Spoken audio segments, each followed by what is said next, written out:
અમારી સમ્રાટ સમાચાર ચેનલ સબસ્ક્રાઇબ કરો, લાઇક કરો, કોમેન્ટ કરો અને જોતા રહો પળે પળના દરેક પ્રકારના સમાચારો। વર્તેજ ડુપ્લિકેટ દારૂ કેસમાં એસએમસીની મોટી કાર્યવાહી। ભાવનગરના વર્તેજમાં મિથેનોલની વધુ માત્રાવાળો ડુપ્લિકેટ દારૂ પીવાથી અકસ્માતનો મોતનો બનાવ સામે આવ્યા બાદ સમગ્ર મામલે રાજ્ય પોલીસ તંત્ર હરકતમાં આવ્યું છે। ડીજીપી શ્રી GS મલિકની સૂચનાથી આ ગંભીર ગુનાની તપાસ સ્ટેટ મોનિટરિંગ સેલને સોંપવામાં આવી છે। સ્ટેટ મોનિટરિંગ સેલના પોલીસ ઇન્સ્પેક્ટર SM જાડેજાએ તપાસ સંભાળ્યા બાદ અલગ અલગ ટીમો બનાવી કાર્યવાહી હાથ ધરી હતી।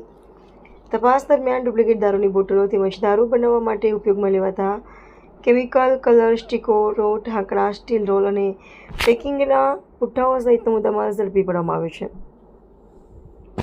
આ સમગ્ર મામલે 21 આરોપીઓ વિરુદ્ધ ગુનો નોંધાયો છે, જેમાંથી અત્યાર સુધીમાં 13 આરોપીઓની ધરપકડ કરવામાં આવી છે। ઝડપાયેલા આરોપીઓની રિમાન્ડ મેળવવાની કાર્યવાહી ચાલુ છે। તપાસમાં સામે આવ્યું છે કે ડુપ્લિકેટ દારૂ બનાવવા માટેનો કાચો માલ અને અન્ય સામગ્રી દેશના અલગ અલગ સ્થળોએ ટ્રાન્સપોર્ટ મારફતે મંગાવવામાં આવી હતી, જેને પગલે બાકીના આરોપીઓ તેમજ તપાસમાં ખુલેલા અન્ય શખ્સોને ઝડપી પાડવા માટે એસએમસીની ટીમો ગુજરાત સહિત દેશના વિવિધ વિસ્તારોમાં તપાસ માટે રવાના કરવામાં આવી છે।